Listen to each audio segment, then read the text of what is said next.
Hi there, it's Jonathan Herps, founder and CEO of Scale Up Growth again. Welcome to my Business Focus series, where I chat with owners, managing directors, founders, and business leaders of scaling companies. It centres around their entrepreneurial journey so far and their aspirations for their companies. Today I'm speaking with Stephen Inwood, who's the director of Sala Financial Services. Hi, Stephen. G'day. How are you, Jonathan? Well, thank you, and thanks so much for doing this podcast with me. It's a pleasure. So let's just start with, tell me what you do and how long have you been doing it for?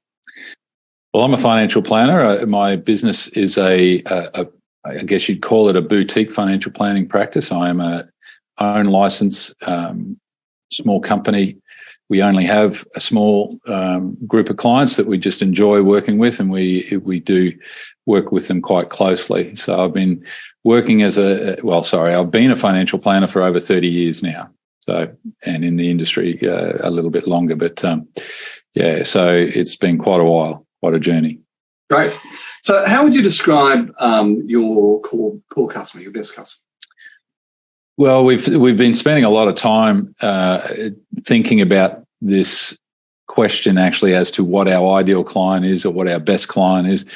At the end of the day, I started the business with the view of I just wanted to work with people that I liked and people that liked me as well, but it's really evolving from that. So it is very much about people that appreciate help, would like to be have somebody working with them, is in a position to actually take advice and also educated enough to ask good questions about that advice. You know, I think your ideal client is not that person who just completely abdicates everything. I think it's somebody who is interested and it's a journey together. When I think of my best clients, they are delightful to deal with. They take advice.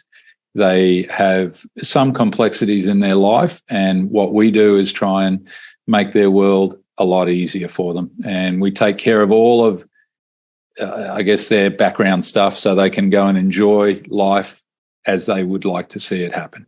Whether that's a retired person who is just looking to travel or somebody who's so busy at work that they just don't have time. So spending a lot of time thinking about, that ideal client gives you the chance to really drill into who are those people. And obviously I think there's a lot of very busy executive types out there that are very focused on their own business, but not their own backyard.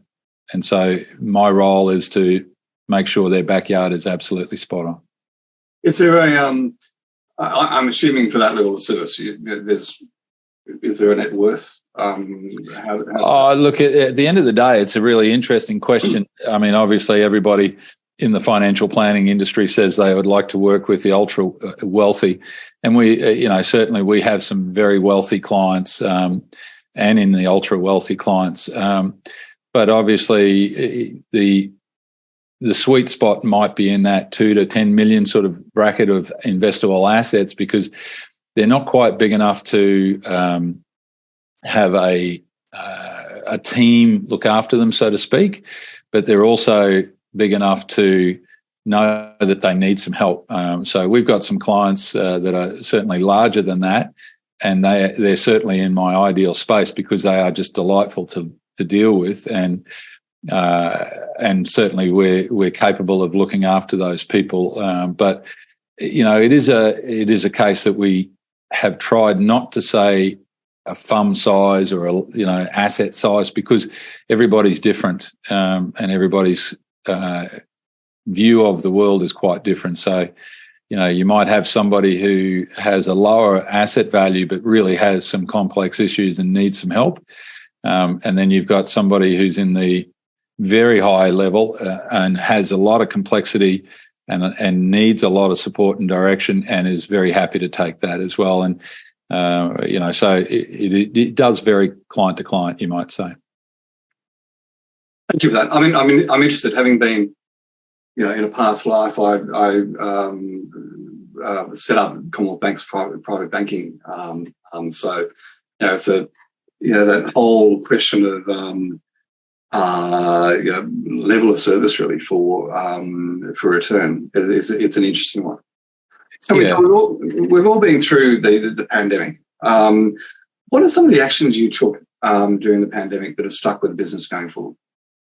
I think the advent of Zoom was quite a game changer for all of us. We all had Skype, but probably didn't use it very much because it was very unstable. But Zoom, Teams, I think has changed the way that we're able to do business now, because we can now communicate with our clients a lot more readily and easily. And I think that has really been the big change for us. And also the level of communication, I think, has increased, because I'm not one that is very keen, when the world is not going well and there's bad news, I don't like to increase that information flow of bad news. I think it's not a positive thing, but I think being accessible and being able to discuss and help and support people through those sorts of periods is now easier than what we ever had it to with the pandemic access.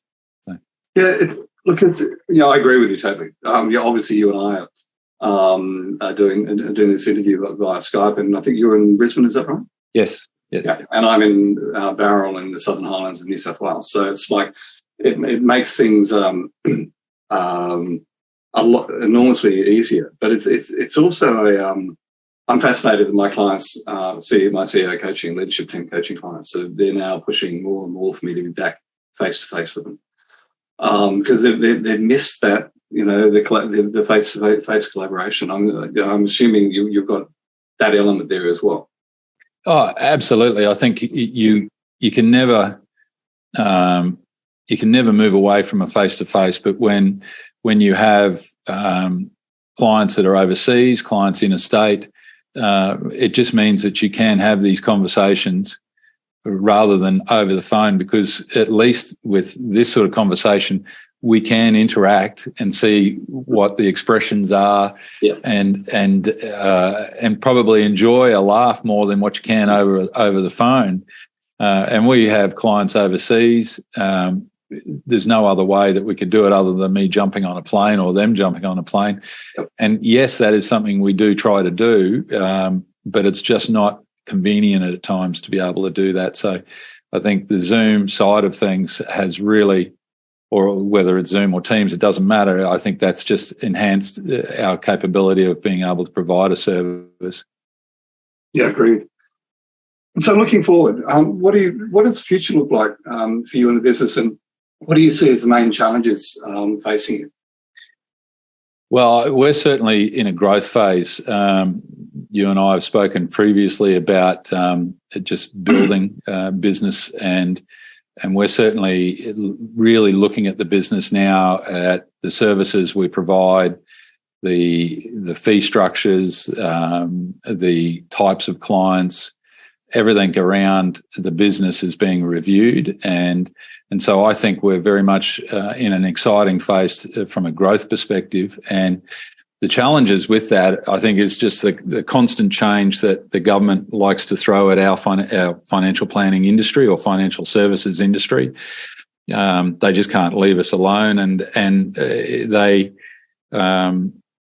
take on recommendations which at times from a consulting group or whoever does whatever reviews, and I don't think they really take into account the practicalities of some of the things that they actually recommend. So I think that there's some challenges in that for all small businesses. I think I was reading this morning, over 10,000 financial planners have left the industry in the last few years. That was something that came from Jones, the minister for our sector.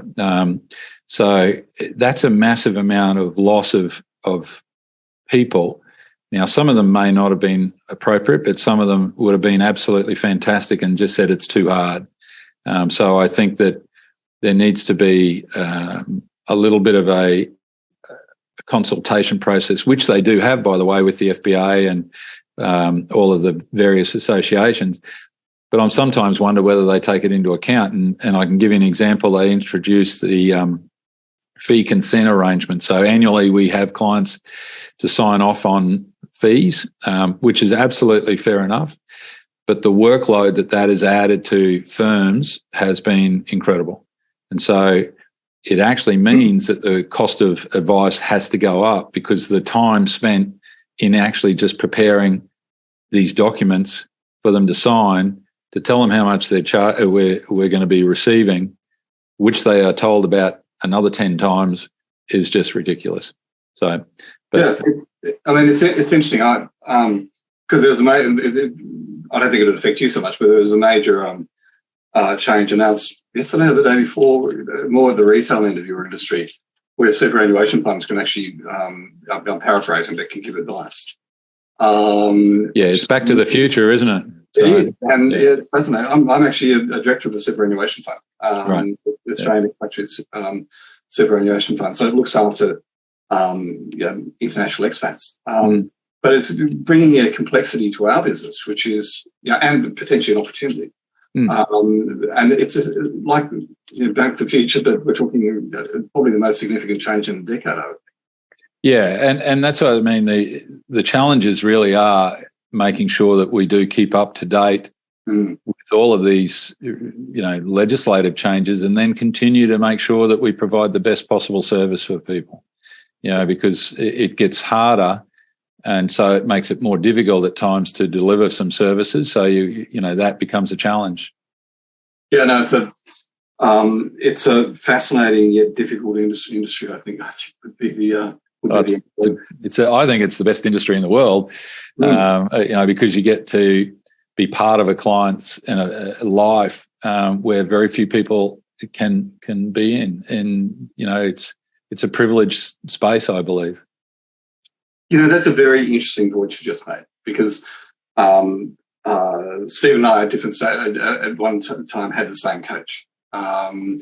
And Dan Sutherland talked about the concept of unique ability, and your unique ability being what you're really, really good at and really, really what you love, which is essentially what you've just said. Your unique ability, you're in this fabulous spot where, you have this extraordinary relationship of trust with your clients. And I feel the same way as a CEO coach.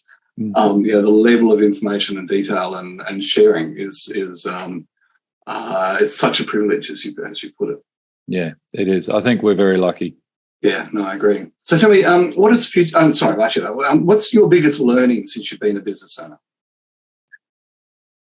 Yeah, and interesting. I think a lot of it is really believe in yourself, because there's going to be times where it's difficult, and times where people will question your decision making because of, for example, and you coming from a CBA background, as you said, it would have been much easier for me to go into the private banking space and be a planner there and get paid a salary and get referrals and a big salary. Yeah, that's right. Yeah, and just get list of names given to me fairly regularly.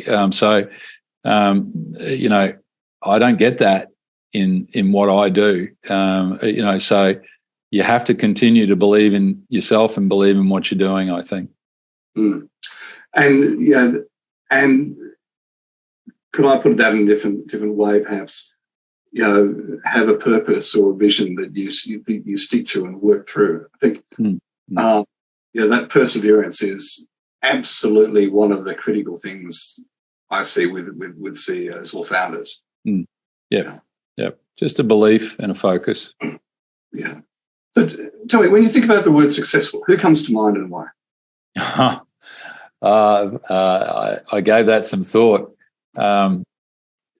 Success is different for everybody, and when I think of successful, I think that carries over from a happy life to an incredible business, to happy clients, and contentment. So success is very difficult to actually ultimately say in a word. So who comes to mind in that space? Well, you clearly, you look at the major entrepreneurs in the world, the Elon Musk's of this world, and that where they've tried and failed multiple times, and yet they've now gone extremely well. But there are people in my world here who run fantastic, successful businesses and grown them completely organically. And there's one or two guys that I know, and that's that I would say are incredibly successful. One of them is a friend of mine who is an ex-rugby league player, nearly went broke, and has this most fantastic business now that he's grown from scratch. He is extremely good at creating businesses and has been very successful. So, I won't name him, but he's certainly somebody who comes to mind when I think of somebody who's been successful. Yeah, leading on from that, I think a comment you made earlier, which is about you chose to have I'm not going to call it an SME rather than grow something huge, which is what I've decided to do as well. Call it a lifestyle business. And being able to build a business around yourself, which you've done, which is, I know we've spoken about your daughter. Can we share that story? Yeah. Stephen's daughter is Stephen's just got back from Melbourne. A couple of weeks in Melbourne, supporting his daughter in her late teens who's been playing rugby union sevens for Queensland. And having that flexibility and freedom that our businesses allow us to have to actually go and do that. And I know you've been involved in the team as well. To me, that's a huge piece of success. That you've got the flexibility in your business and your life to be able to go and celebrate those moments. Yeah, and it's the ability to be able to do that drives, I think, a lot of people that set up businesses like us. And I should give you some background. I was part of another small business where I was a director, and we grew that business to being one of the more highly considered ones in Australia, and we merged that business with a number of others around Australia, and it is now listed and owned by a major entity. Once it went through that whole process, it was very clear that being in that corporate world, when they said it wouldn't change the culture in your firm, well, it changed it dramatically. And that did not sit well with me. And so that's when I set up Sala Financial Services, because I wanted to continue to have the ability to have a culture that I enjoyed, where I enjoyed going to work, but also had the ability to go and, go to Melbourne and see my daughter play, and it, even just standing back and having nothing to do with the game, but just being able to be part of something. And what I find as well, if you let your clients know, they have complete respect, because that's exactly what we want our clients to be able to do as well. Exactly right. Yeah, it's a really, really good point. That freedom of time, I suppose, is one of the critical reasons we become entrepreneurs. Yep, exactly. So, are you a reader? Books, podcasts, business sort of autobiographies you'd recommend? Yeah, I gave that some thought in regards to the things that I look for, and they vary a little bit. Another fellow that we were involved with in some coaching, he suggested I read a book which I thought is worthwhile talking about, called No BS Marketing for the Affluent.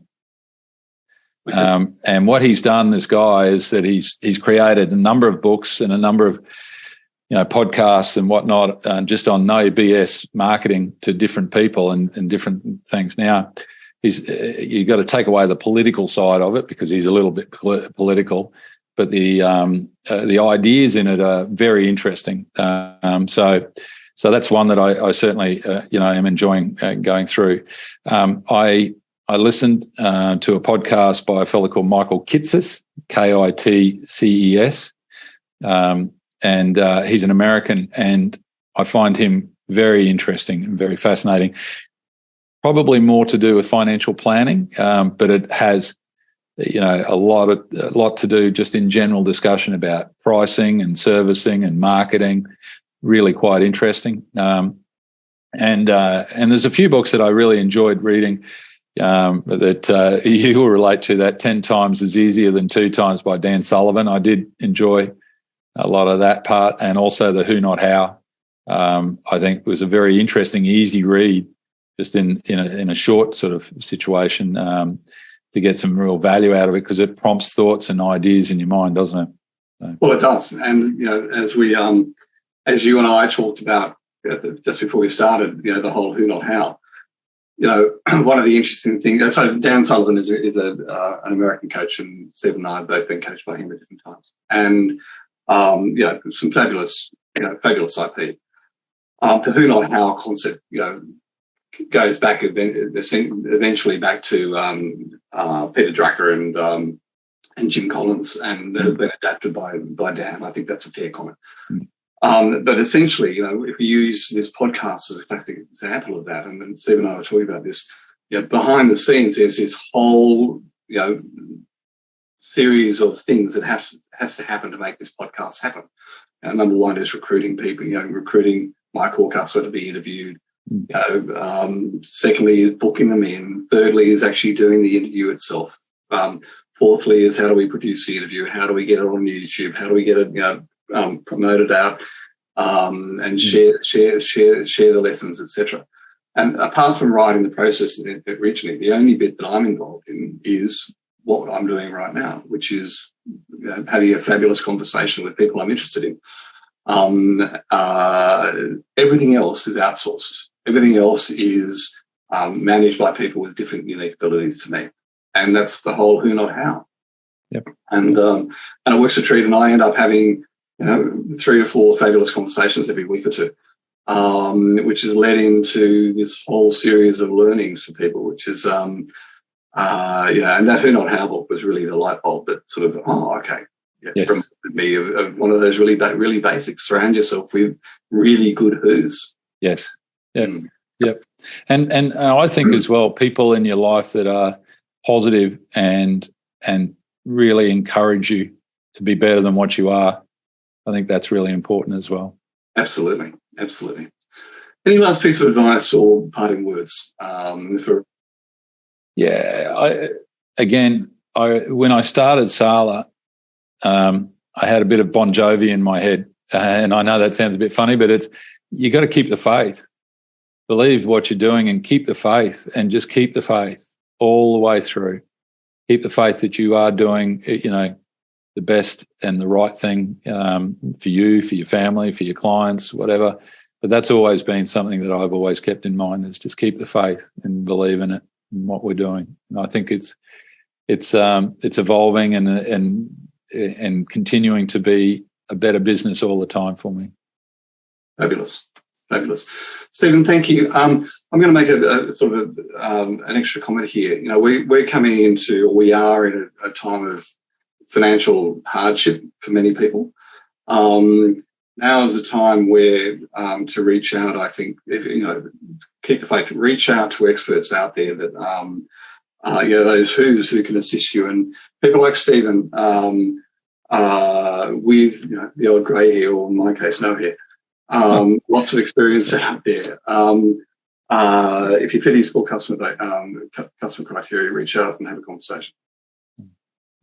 No, absolutely. If I can, I appreciate the opportunity just to have a chat with you. That's for sure. Yeah, Stephen, thanks so much. Thank you. Hopefully, I enjoyed it. Thank you very much for the chat. Cheers.